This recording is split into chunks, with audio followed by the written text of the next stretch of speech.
اس کے علاوہ ہر گورنمنٹ آ کے اسٹاک ایکسچینج، یہ ٹیکسٹائل کی لابی، یہ سرجیکل گڈس کی لابی، یہ اسپورٹس کی لابی، یہ کاروں کی لابی، یا کار ایکسپورٹ کرنے والی لابی، یہ فارما لابی، ان سب کو جو ہے وہ آ کر بیل آؤٹ پیکج دیتے ہیں، یا ان کی ڈائریکٹلی انڈائریکٹلی مدد کرتے ہیں، یا ان کو ایگزمپشن انرجی کے بل میں دیتے ہیں اور وہ بوجھ عام آدمی پہ ڈالتے ہیں۔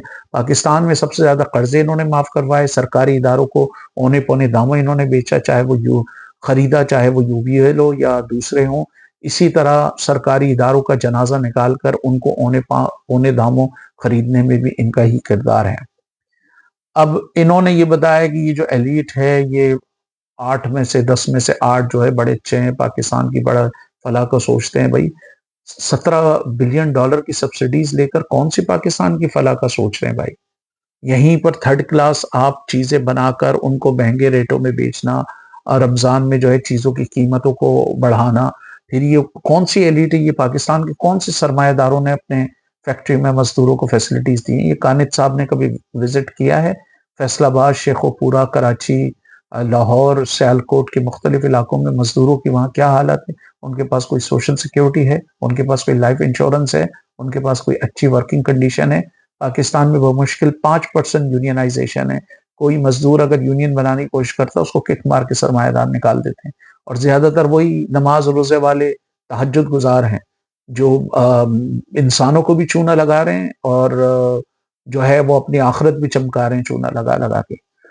اب تیسری بات، یہ جو کانت صاحب نے سرمایہ دارانہ نظام کی تعریف و توصیف میں کلمات کہے کہ جس میں انوویشن ہوتا ہے، کمپٹیشن ہوتا ہے، حقیقت یہ ہے وہی جو میں نے بتایا کہ ان لوگوں نے تاریخ نہیں پڑھی ہوتی۔ سرمایہ دارانہ نظام جو ہے وہ ظلم، زیادتی، ناانصافی اور ایکسپلائٹیشن پر اس نے جو ہے وہ فلرش کیا ہے، وہ جو پنپا ہے اس پہ پنپا ہے۔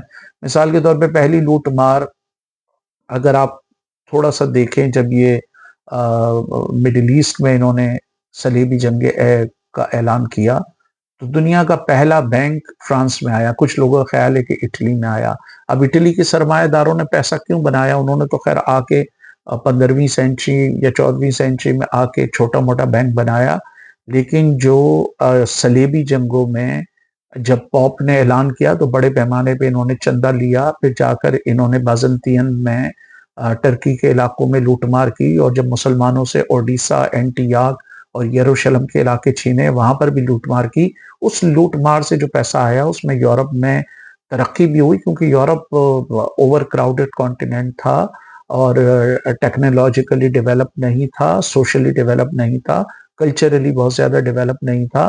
ہاں، ان کے ہتھیار وغیرہ میں انہوں نے تھوڑا سا کام کیا ہوا تھا، تو وہاں سے لوٹ مار کر کے لے کر آئے، تو فرانس میں پہلا بینک بنا، اور جنیوا یا وینس اور اٹلی کی ریاستوں کے جو سرمایہ دار انہوں نے پیسہ بنایا ہے، وہ بھی اسی کے دوران بنایا ہے۔ جو جنگیں ہوئی ہیں اس میں جنگوں میں انہوں نے لوٹ مار، جو صلیبی جا رہے تھے لوٹ مار کرنے کے لیے، ان سے باقاعدہ انہوں نے معاہدے کیے کہ اس لوٹ مار کا اتنا حصہ ہمیں دو گے، بلکہ انہوں نے جو ہے وہ کچھ کرسچن ممالک یورپ کے جو تھے ان کو بھی لوٹا، یہاں تک کہ کچھ ایسے یہ سرمایہ دار تھے جنہوں نے یہ کروسیڈ کی مختلف لہریں آئیں، تو ایک لہر ایسی آئی جس میں بچوں کا جہاد تھا، بچوں کا، تو ان کو انہوں نے جو اٹلی کے سرمایہ دار تھے انہوں نے ان کو غلاموں کی منڈی میں جا کے بیچ دیا اور اس سے بھی مال بنایا۔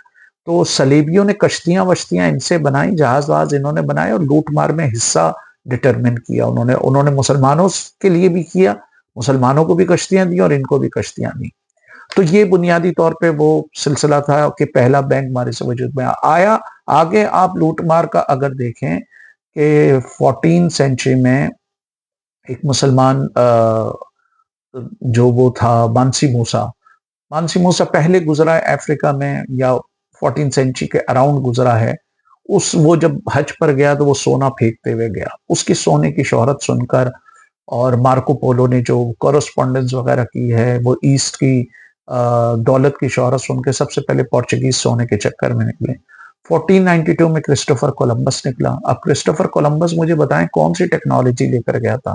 اس کا تو جہاز بھی وہاں پر تباہ ہو گیا تھا۔ وہاں کے جو لوکل انڈیجینس لوگ تھے انہوں نے اس کو کھانا دیا، انہوں نے اس کو مدد کی اس کی، اور اس آدمی نے جو ہے وہ ان پر تلواریں چلائی، ان کو غلام بنایا۔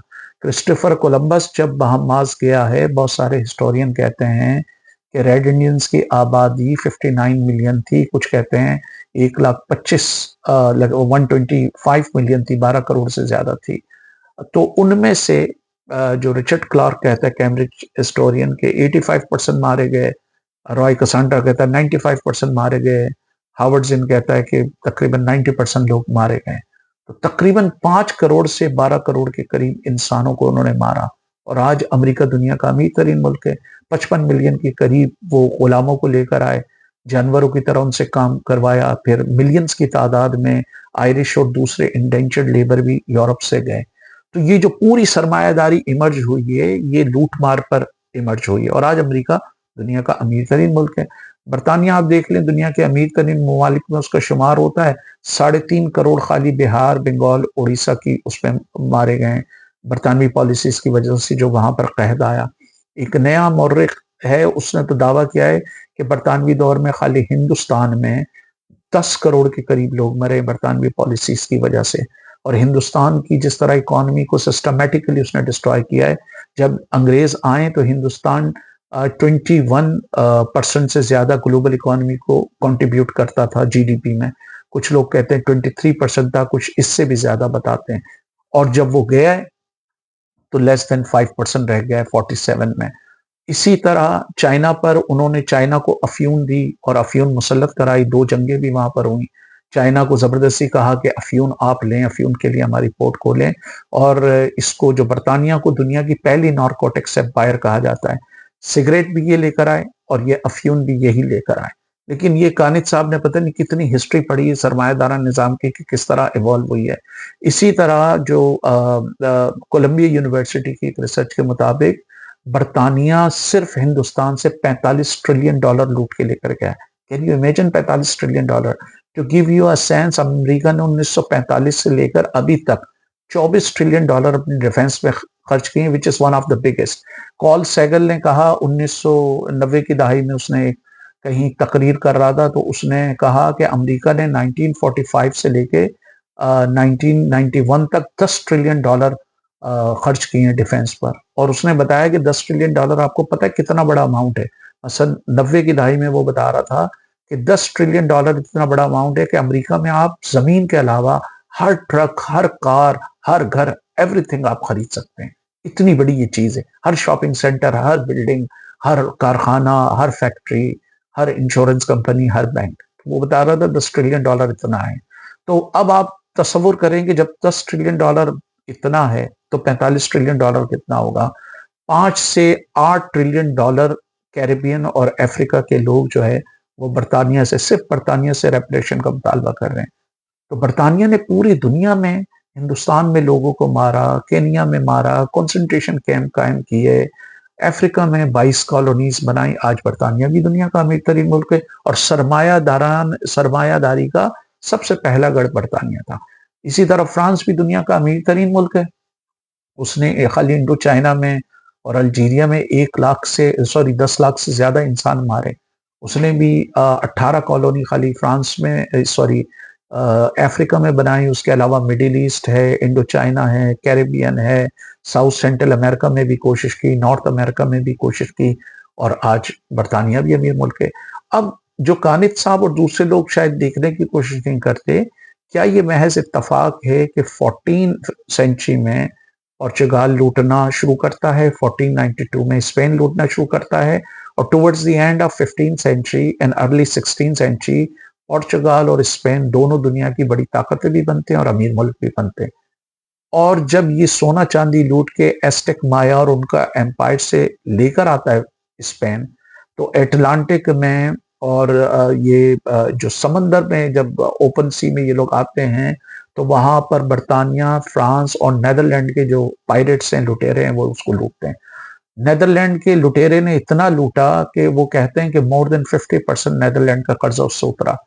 اسی طرح برطانیہ کا ایک مشہور پائریٹ تھا سر فرانسس ڈریک، اس نے لوٹا، اس سے بھی برطانیہ کا بڑے پیمانے پہ جو ہے وہ انٹرنل قرضہ اترا۔ تو یہ محض اتفاق ہے کہ 15 سینچری کے اینڈ میں اور 16 سینچری کے شروع میں اسپین اور پورچگال دنیا میں لوٹ مار کر رہے ہیں، اور پاپ اس کو انڈورس کر رہا، کہہ رہا کہ تم یہ لوٹو وہ یہ لوٹے، اور وہ دنیا کے امیر ترین ملک بھی ہیں اور پاورفل ملک بھی ہیں۔ پھر نیدرلینڈ کود جاتا ہے، وہ بھی پاورفل بن جاتا ہے، امیر بن جاتا ہے، پھر فرانس اور برطانیہ کود جاتے ہیں، وہ بھی امیر بن جاتے ہیں۔ یہ پوری سرمایہ داری کا نظام کی تاریخ لوٹ مار کی تاریخ ہے۔ آگے چل کے آپ جاپان کو دیکھیں کہ جاپان نے رمل کے مطابق جاپان نے 1 کروڑ سے زیادہ انسان مارے، لیکن لاکھوں کی تعداد میں انسانوں کا قتل عام تو کنسنسس ہے کہ جاپان نے اس میں منچوریا میں نینجنگ میں جو میسکر کیا ہے، خواتین کی عصمت دری کی ہے، پھر اس نے south Korea, north Korea, Burma اور یہ دوسرے علاقوں پر بھی قبضہ کرنے کی کوشش کی۔ جاپان بھی آج دنیا کا امیر ملک ہے۔ اسی لیے امریکن پروفیسر نام چومسکی نے یہ بڑا انٹرسٹنگ سوال اٹھایا کہ یہ کیا محض اتفاق ہے کہ دنیا کی کلونیل پاور ہی G7 کے رکن ہیں؟ اچھا، اب کچھ لوگوں کا خیال ہے کہ اٹلی اور جرمنی نے نہیں کیا۔ بھائی، اٹلی اور جرمنی نے یہ بڑی لوٹ مار کی ہے۔ جرمنی نے یورپ کے اندر کی اور بعد میں اس نے یورپ کے باہر بھی اس نے 6 کالونیز چھوٹی موٹی بنانے کی کوشش کی۔ اٹلی نے بھی کالونیز بنانے کی کوشش کی۔ ایون مسلم دنیا میں ایک طویل عرصے تک کوئی اگر امیر ملک تھا تو وہ ٹرکی یا اوٹومن امپائر تھا، اور انہوں نے بھی دنیا کے مختلف علاقوں میں لوٹ مار کی۔ تو یہ پورا لوٹ مار کا وہ تھا جس کی وجہ سے لوٹ مار کا سلسلہ تھا جس کی وجہ سے سرمایہ داری ایمرج ہوئی۔ ہارورڈزن نے لکھا کہ there could not have been any development or industrial growth in Western countries and the United States if there were no plantation, and there could not have been any plantation if there were no slavery.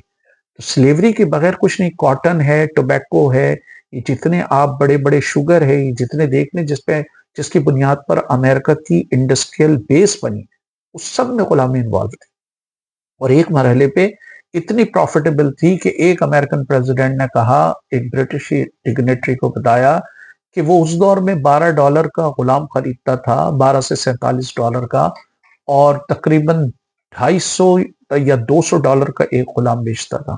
یہ امریکی صدور جو ہے ان کے سینکڑوں غلام تھے۔ اسی طرح آپ برطانیہ میں دیکھ لیں، اگر کوئین الزبتھ آج اس کی فیملی امیر ترین فیملیوں میں ہے، تو تاریخ کا کون سا باشعور طالب علم نہیں جانتا کہ ان کے رشتہ دار غلاموں کی تجارت میں انوالو ہے۔ لائٹیز پی bank, Barclay bank, Guardian Manchester, London stock exchange, shipping companies, insurance companies, یہی چیز نیدرلینڈ میں بھی ہوئی۔ تو بڑے پیمانے پہ یہ سب غلامی میں انوالو رہے ہیں، اور غلاموں کو تو یہ ساری جو سرمایہ داری ایمرج ہوئی ہے، کانت صاحب اور یہ جب آ کر کمپٹیشن، انوویشن اور اس کی بات کر رہے تھے، ان کو یہ سارا خون نظر ہی نہیں آ رہا تھا، سارا ایکسپلائٹیشن نظر ہی نہیں آ رہا ہوتا۔ یہ وہی بات ہے کہ کسی درخت کا آپ تجزیہ جو ہے پتوں سے شروع کریں اور پتوں پہ ختم کریں۔ اب انہوں نے یہ جو بات کہی کہ جی پاکستان کو آپ ایسا کر سکتے ہیں کہ انڈسٹریلی، یہ بالکل ایک بکواس بات ہے۔ اس میں یا تو کوئی آپ انقلابی تبدیلی لے کر آئیں، جس طرح چائنا میں ہوا، سوویت یونین میں ہوا، کیوبا میں ہوا، یا کسی حد تک نارتھ کوریا میں ہوا۔ اس کے بغیر جو انٹرسٹ گروپ کو آپ ختم نہیں کر سکتے۔ پاکستان میں سیدھی بات ہے کہ جو بھی ملک IMF ورلڈ بینک کے پاس جاتا ہے، وہ 3 کام ان سے کرواتے ہیں، ان ممالک سے۔ امپورٹ وہ کہتے ہیں کہ انریسٹرکٹڈ کرو، کوئی اس پہ پابندی نہیں لگاؤ امپورٹ پر۔ انرجی کے پرائسز وہ بڑھواتے ہیں اور انٹرسٹ ریٹ بڑھاتے ہیں۔ اب سیدھی سی بات ہے کہ آپ اگر سرمایہ دار ہیں، آپ نے 50 کروڑ کی مشینیں خریدی ہیں، ابھی آپ اس پر سود فرض کریں 1 کروڑ دے رہے ہیں، کل سود ڈبل ہو جائے، 1 کروڑ کی جگہ آپ کو 4 کروڑ دینے پڑے، تو آپ کی انڈسٹری کیسے جائے گی؟ آج آپ اگر انرجی کا پرائس 5 روپے دے رہے ہیں، کل وہ 15 روپے ہو جائے، آپ کس طرح کمپٹیٹو مارکیٹ کو کمپٹیٹو بنائیں گے؟ اور جب امپورٹ انریسٹرکٹڈ ہوگی، آپ کی لوکل اکانومی کیسے گرو کرے گی؟ تو یہ بالکل بیکار بات ہے۔ اسی لیے دنیا میں جتنے سرمایہ دار ممالک ہیں، انہوں نے پروٹیکشنسٹ راستہ اپنایا۔ وہ باہر فری مارکیٹ کے چیمپئن ہوں گے، نعرے لگاتے ہوں گے، لیکن انہوں نے انٹرنل اکانومی، برطانیہ، فرانس، امریکہ، جاپان، ان سب کی آپ اکانومی کو اٹھا کے دیکھ لیں۔ انڈیا نے 30-40 سال تک اپنی اکانومی کو بند رکھا، چائنا نے بھی 30-40 سال تک اپنی اکانومی کو بند رکھا۔ اس کے بغیر آپ نہیں کر سکتے۔ اب یہ ویسٹڈ انٹرسٹ کی جو بات ہے، ویسٹڈ انٹرسٹ کے لیے آپ کو جو ہے وہ ریولوشنری اقدامات کرنے ہوتے ہیں۔ مثلا جس طرح سوویت یونین میں انہوں نے جاگیرداروں سے زمین چھین کر جو ہے وہ ایگریکلچر کو کلیکٹیوائز کیا۔ جب ایگریکلچر کو کلیکٹیوائز کیا، ٹھیک ہے، اس میں بہت سارے بلنڈرز بھی ہوئے، لیکن ایگریکلچر پروڈکٹیوٹی بڑھی،